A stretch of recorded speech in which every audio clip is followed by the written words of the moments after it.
You may have noticed that we use the same square brackets to create a list as we did for selecting substrings.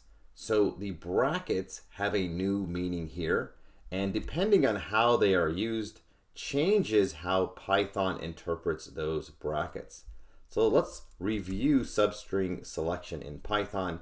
So here we have a string s, and we're going to append square brackets directly to the variable name.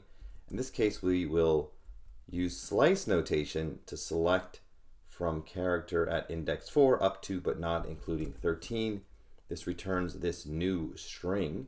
So if the brackets are appended directly to a variable name, like a string, you can use slice notation, or you can just select a single character if you wish. If they are not appended to, so if they are just, here we'll just create a new variable called a and just create a simple list, just of a few integers. So here the square brackets are not appended to any variable name. They are just by themselves.